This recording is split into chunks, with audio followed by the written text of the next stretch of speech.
as I walked home, I had an encounter with the Holy Spirit. It was different from, I'd studied different religions, I'd studied different different philosophies, and, I talked with people about religion before, but this was different. By the time I got home, I was overwhelmed with the presence of God, and there's no way you can be a really smart atheist when God is in the room with you and you know it. So I'm like, okay, God, I accept it. I believe you, but I don't understand how Jesus dying and rising from the dead, how that makes me right with you. But if that's what you say, I'll believe it. But I don't know how to be made right with you. If you want to make me right with you, I need you to do it yourself. Yeah, I was an atheist. I was not raised in a Christian home. I had a grandmother that I remember, I think I was like 9 or 10 or 11 when she tried to convince me that there was a God, like reasoning back to the first cause. And I responded by saying, no, just things were caused by things before them, caused by things before. I didn't know that the universe had a beginning. I didn't know physics much. I was like 9 years old. There are maybe informed atheists and there are nice atheists. I think I was probably neither one. I made fun of Christians.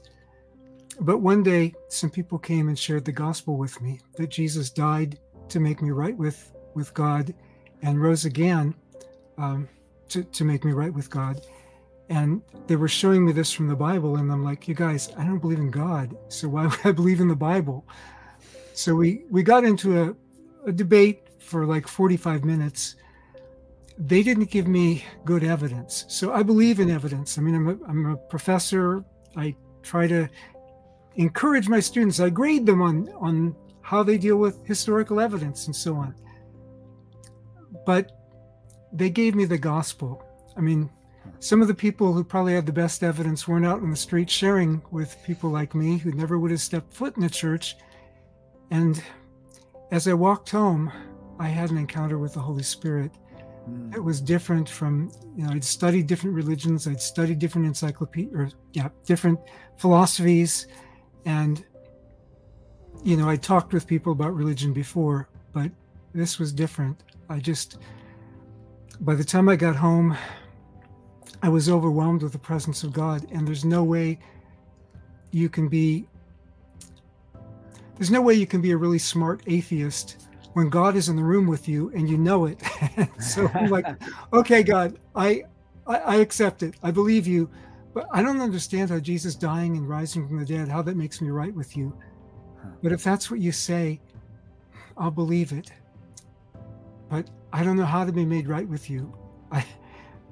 If you want to make me right with you, I need you to do it yourself. And all of a sudden, I felt something rushing through my body like I'd never felt before. I know this doesn't happen to everybody, but I jumped up, scared out of my mind, like, wow.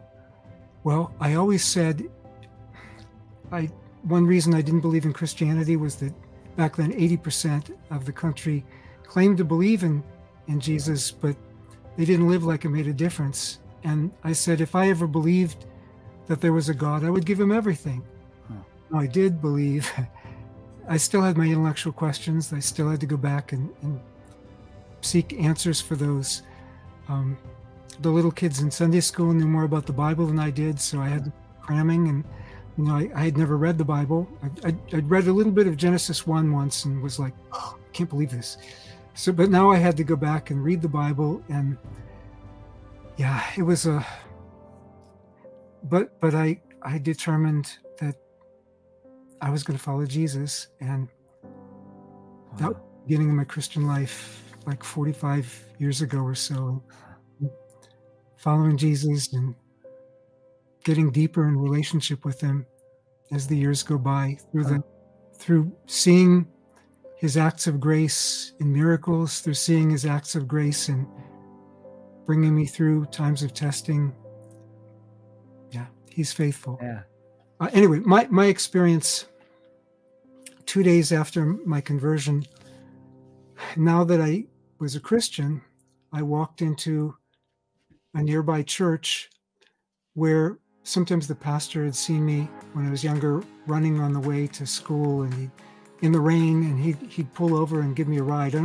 That wouldn't be probably safe today, but probably got his seat wet back then. But anyway, but he'd been nice to me, and so I always thought, well, if I ever visit a church, that would be one I could visit, and not blab to everybody, oh, you guys are stupid. You. But anyway, so I visited there that Sunday, and I was thinking, oh boy, what if everybody here has supernatural powers? Because I've been an atheist so long, they can probably look at me and tell that I was an atheist.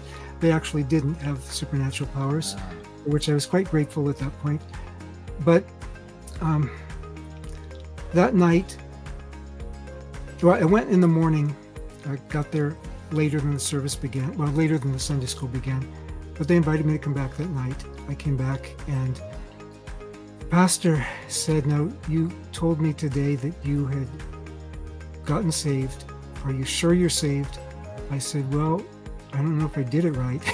So he led me in the traditional sinner's prayer, which was, basically, yeah, I believe I was really saved 2 days earlier, but anyway, at this point, then I could not have to worry about whether I did it right. Thank God. What if I'd walked into a Jehovah's Witness Kingdom Hall or something like that? But anyway, God. Thank God. Yeah, God is sovereign. So he took me aside, led me in that prayer, and I started praising God and thanking God for what he'd done. And I was overwhelmed, like 2 days before, with this sense of God's awesomeness and greatness. And it was like, wow, God, you are so great. How can I thank you enough? With the words of my mouth, I would need you to give me the words to praise you that would be worthy of you. And God knows lots of languages. It started coming out in another language. And being the intellectual that I was listening to it coming out and trying to figure out, okay, I think this is the verb.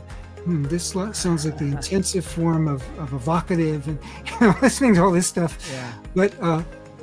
But for like, I don't know, maybe an hour or two, and just a joy that I'd never felt before. And as far as the joy, it is a fruit of the Spirit. Acts 13:52, it says they were all filled with the Spirit and joy. But it doesn't happen to everybody exactly the same way. So I'm not trying to make this a pattern for everybody, but just to say that one was easy. I didn't have to seek it. I had never heard of it. I didn't know what it was. I just knew I was experiencing, worshiping God, and he was giving me the words. Yeah.